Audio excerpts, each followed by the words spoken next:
pumanaw ni Pangulong William Romero na nasawi sa shootout na naganap sa kasal ng kanyang anak na si Vanessa Romero. Wala pang opisyal na pahayag ang Malacanang at ang kapulisan hinggil sa madugong trahedyang ito.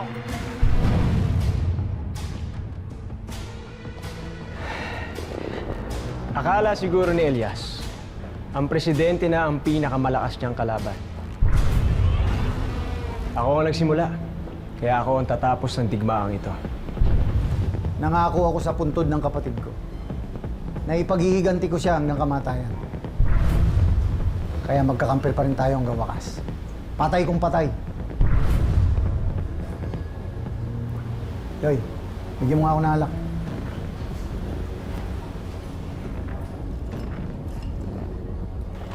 May kakampi pa rin tayo. Saan mo nakuha to? Sa akin to, sir. Binigay sa akin ng mga totoong magulang bago nila ako iwan. Yung tawa mo kanina, si Moises. Ganitong-ganito yung suot niya kanina. So, anong ibig mong sabihin? Si Moises ang posibleng anak ni Edgardo at ng Hilda. Siya yung kinuha ni Antonio. Siya yung itinapon sa ilog pagkatapos niya akong ipalit doon sa sanggol.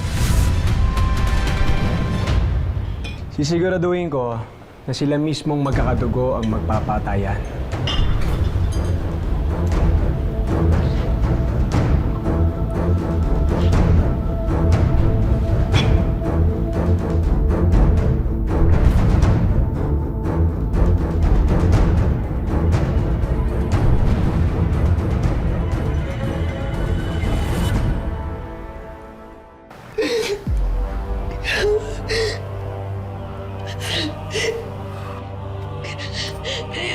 Kung hindi ikaw yung awan ng bata, ayoko na nito. Kung kay Calvin, ayoko na itong batang to. Ay, hindi ko kayang magpalaki ng anak ng isang demonyo. Bani, makinig ka sa akin. Makinig ka sa akin.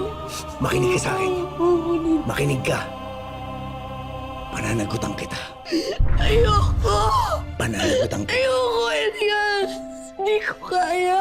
Bani, kahit sino pa ang maging tatay ng anak mo, tatanggapin ko ng maluwag sa loob ko. Pananagutan kita. Pananagutan kita.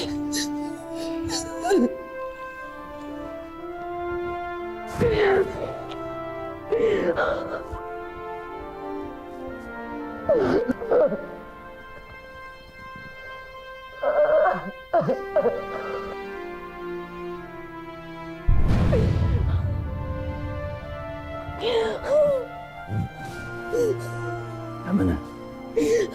Tama na. Tama na. Bata. Kailangan natin ingatan yung bata, ha?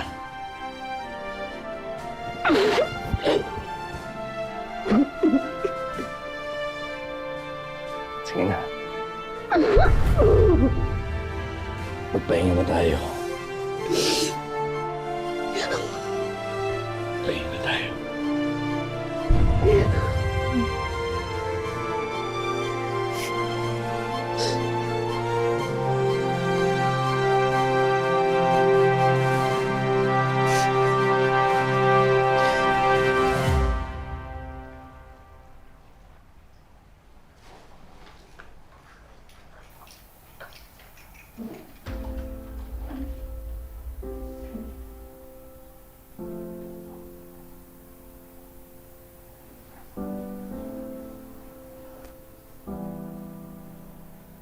Pinalaki mong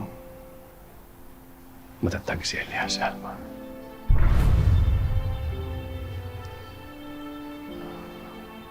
Alam ko rin ang pakiramdam ng magpalaki ng hindi mo kaano-ano. Masahagpat. Dugot laman ito ng aking mortal na kaaway. Manalig tayo sa Panginoon.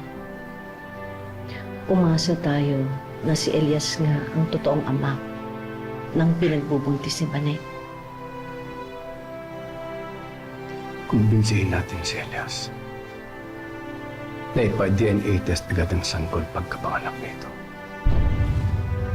upang mabawasan ang kanyang paghihirap nang hindi siya matulad sa akin. Gaya ng sinabi mo, matatag si Elias. Sa dami ng pinagdaanan niya, magtutulong sila ni Bane na malampasan lahat ng ito. Pero ikaw, nahanap mo na ba ang totoong anak niyo ni Hilda?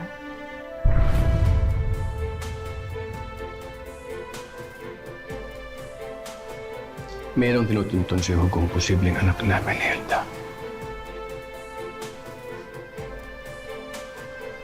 Ngunit hanggang ngayon mukhang tinilalaroan pa rin ako ng tadhana.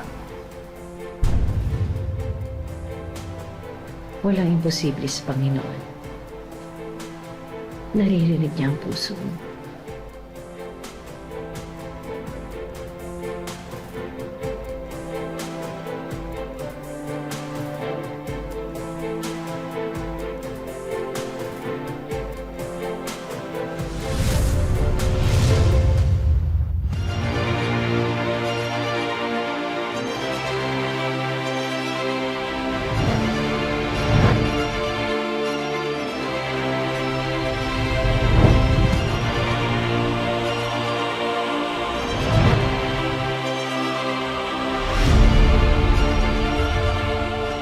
Arts,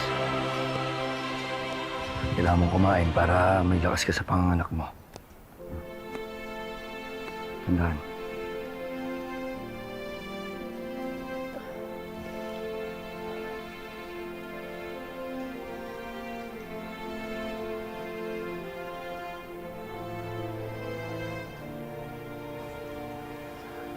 May problema ba?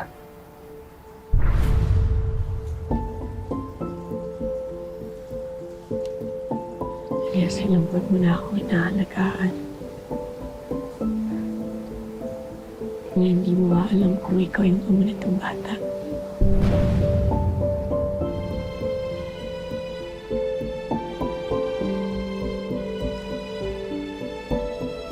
Pards. Manig ka. Ano man ang mangyari, hindi ako mawawala sa tabi mo. Pangako yan. Dahil ikaw ang buhay ko.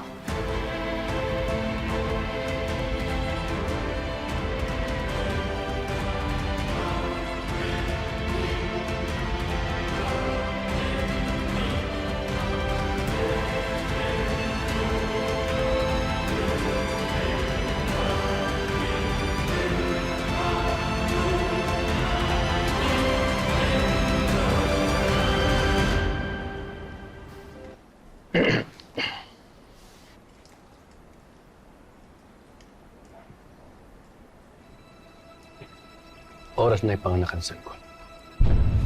Isasagawa ng doktor ang DNA test.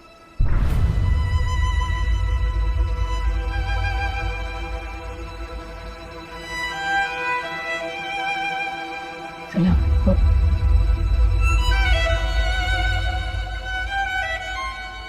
Pards, kung ako masusunod,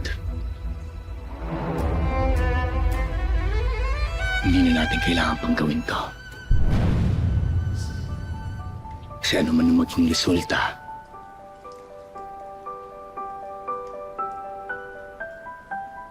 at kung sino man totoong ama ng sanggol na dinadala mo,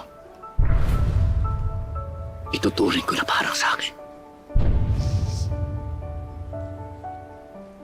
Mamahalin ko siya ng buong buo.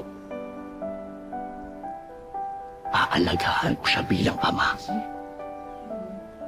At hindi ko siya pababayaan. Kasi mahal kita. At mahal ko ang anak mo. Salamat. Salamat. Pero paano rin to? Sa ikakapanatag ng loob natin. Para malaman natin kung ikaw ba yung tunay na ama, Elias. O kung si Calvin.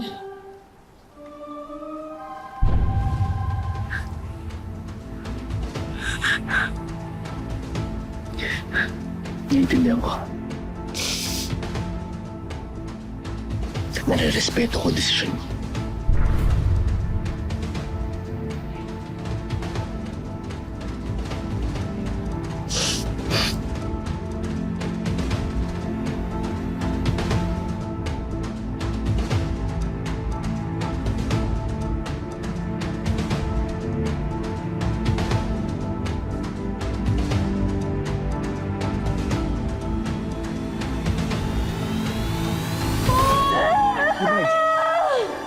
Sige na, dito na.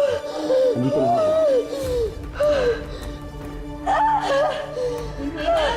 Sige ba?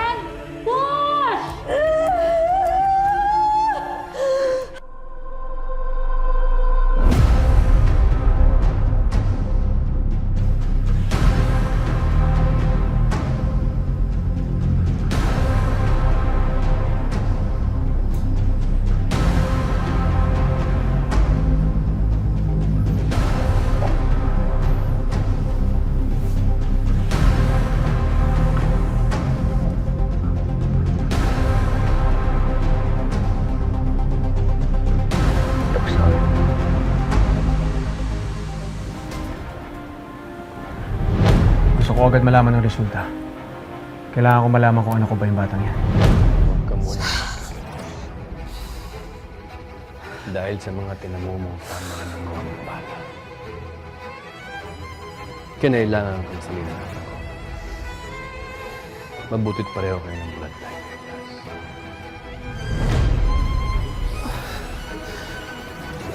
Anong ibig sabihin? Nanginginig na siya! Nanginginig na siya! Nanginginig na!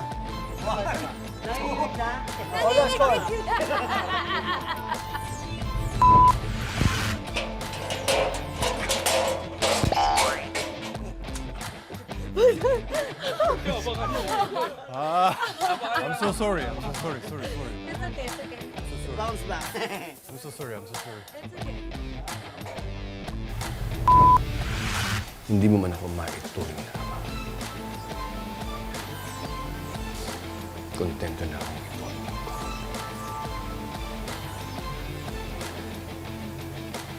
Naku, nakalimutan ko din pala ako doon. Naku, nakalimutan ko.